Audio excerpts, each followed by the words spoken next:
Alianza Cristiana Ebenezer, bienvenidos a nuestro canal.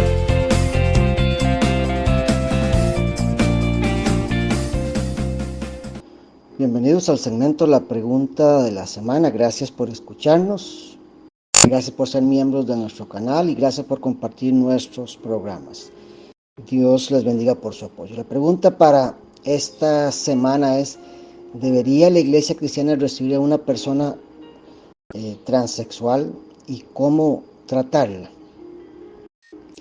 Los que siguen regularmente nuestros programas habrán escuchado otros temas relacionados que les hemos compartido, como la ideología de género, que dice la Biblia sobre el homosexualismo, los pecados de Sodoma y Gomorra, y a estas interrogantes les hemos dado respuesta bíblica. Sin embargo, es muy importante abordar el tema de esta pregunta debido a las diferentes posiciones doctrinales, aún entre denominaciones cristianas.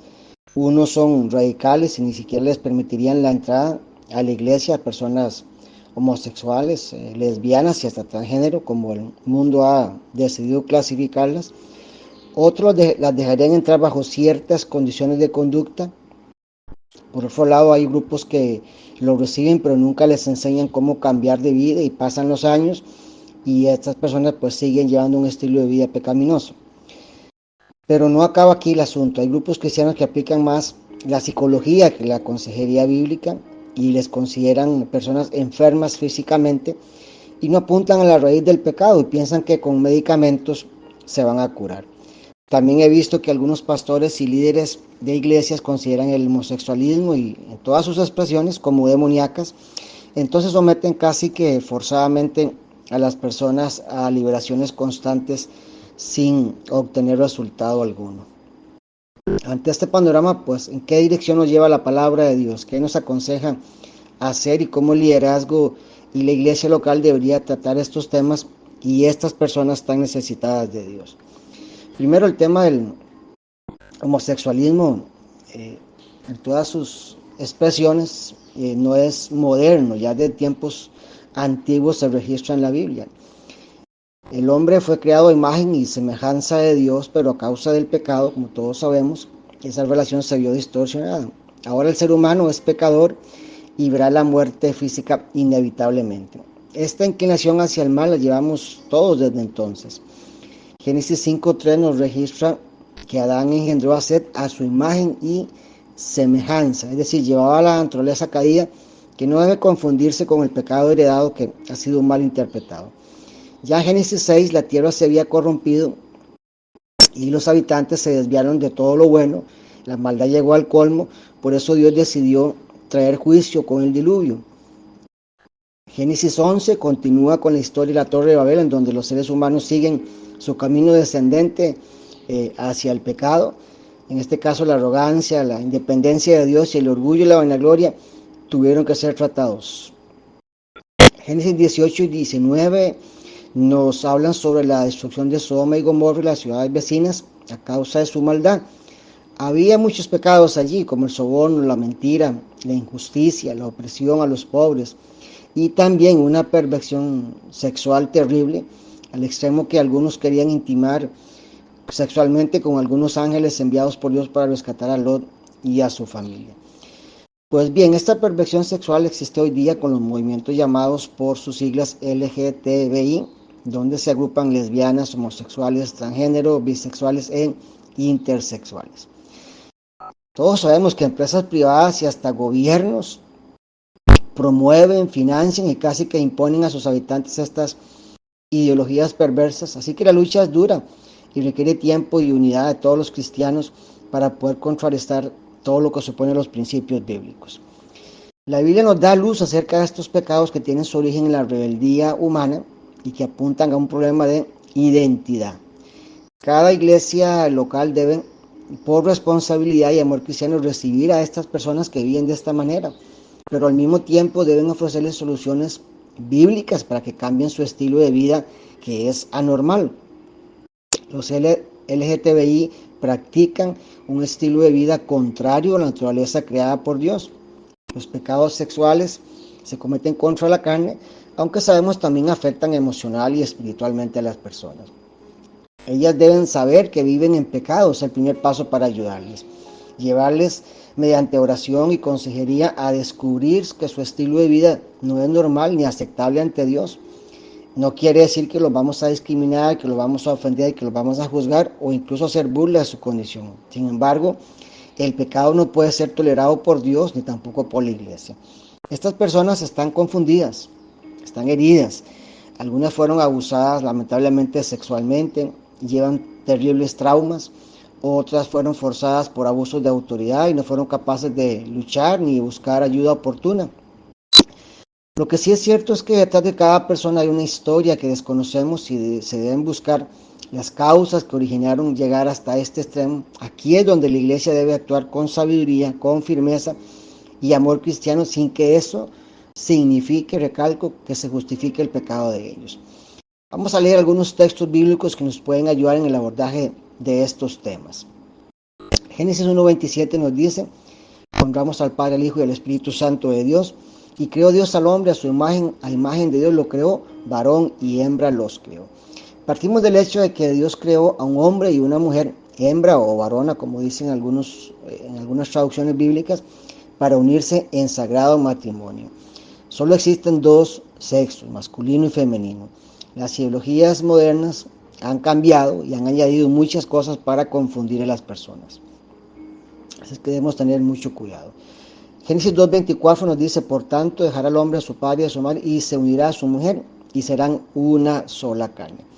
Recordemos que entre los planes perfectos originales de Dios para la familia se estableció la unión entre un hombre y una mujer en matrimonio para, entre otros propósitos, procrear, reproducirse. Así que los grupos LGTBI no cumplen con estas condiciones que Dios mismo estableció. No se deje confundir, Dios nunca se contradice ni miente, pues que Él es santo y es perfecto. La carta a los Romanos nos enseña cuál es la visión de Dios en cuanto a estos pecados sexuales, que dicho sea de paso están incluidos también la fornicación, el adulterio y la prostitución como obras de la carne. Romanos 1:24-27 nos dice así: por eso Dios los ha dejado hacer lo que quieran, y sus malos pensamientos los han llevado a hacer con sus cuerpos cosas vergonzosas. En vez de adorar al Dios verdadero, adoran a dioses falsos, adoran las cosas que Dios ha creado, en vez de adorar al Dios que las creó y que merece ser adorado por siempre. Amén. Por esa razón, Dios ha dejado que esa gente haga todo lo malo que quiera. Por ejemplo, entre ellos hay mujeres que no quieren tener relaciones sexuales con los hombres, sino con otras mujeres.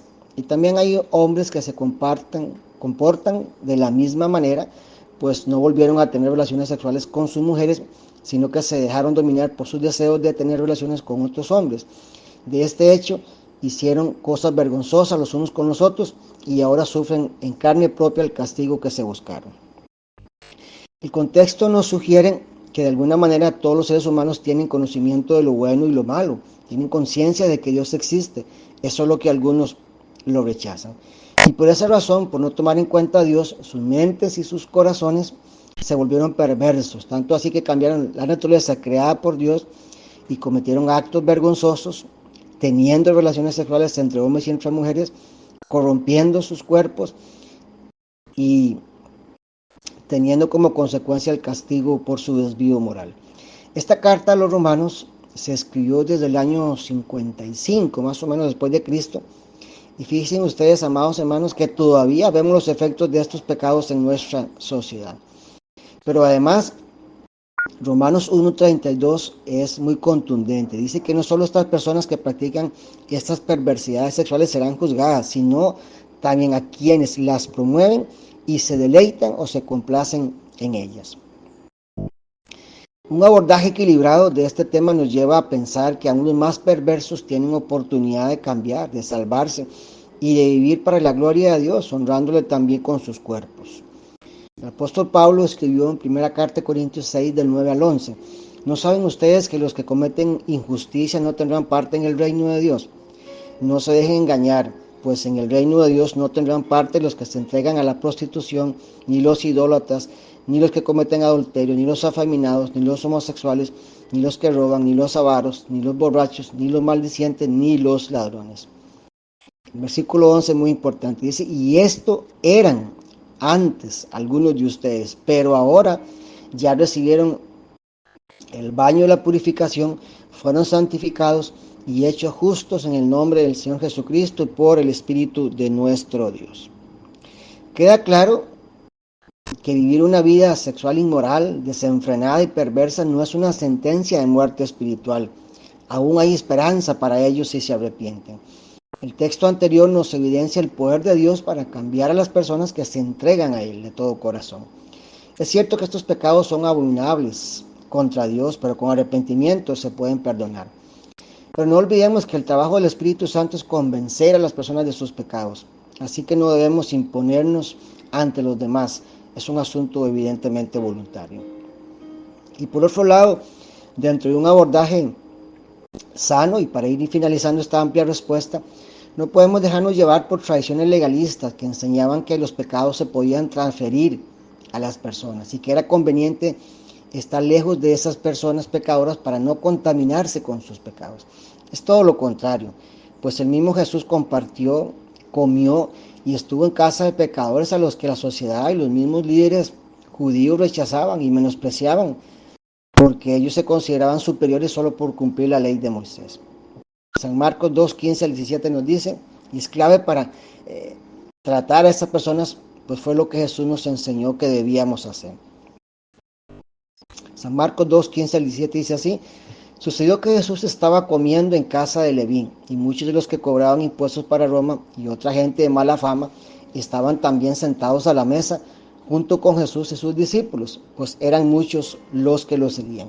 Algunos maestros de la ley, que eran fariseos, al ver que Jesús comía con todos aquellos, preguntaron a los discípulos: ¿cómo es que su maestro come con cobradores de impuestos y pecadores? Jesús los oyó y les dijo: los que están sanos no necesitan médico, sino los enfermos. Yo no he venido a llamar a los justos, sino a los pecadores al arrepentimiento. Debemos recordar, amados hermanos, que Jesús tuvo que luchar contra el sistema, contra la cultura, contra las tradiciones judías, y sin embargo tenía clara su misión. Por eso entendía que debía acercarse a todos los pecadores en general para compartirles el mensaje del reino de Dios, y nunca se contaminó con el pecado de los demás. Toda esta gente vive así porque nunca ha conocido a Dios. No olvidemos que también nosotros estuvimos viviendo en pecado en otro tiempo y que la gracia de Dios nos alcanzó sin merecerla. Ellos también pueden ser salvos y nosotros podemos ser instrumentos en manos de Dios para predicarles las buenas nuevas sin que eso signifique que estemos aprobando sus pecados. De todo corazón espero que esta amplia respuesta sea satisfactoria para los pastores, para el liderazgo de la iglesia y para cristianos en general, a fin de entender y de tratar estos temas y a estas personas tan necesitadas como usted o como yo. Gracias por escucharnos. El próximo domingo, si Dios lo permite, continuaremos respondiendo sus preguntas bíblicas. Gracias por apoyar nuestro canal. No olvide compartir nuestro material para edificar a más personas. Dios los bendiga. Se despide de ustedes el pastor Sergio López de Costa Rica. Hasta aquí el segmento La Pregunta de la Semana. No olvide suscribirse a nuestro canal de YouTube Alianza Cristiana Ebenezer y compartir nuestros videos en sus redes sociales. Puede dejarnos sus preguntas bíblicas y sus peticiones de oración en la caja de comentarios. Dios les bendiga. Gracias por escucharnos.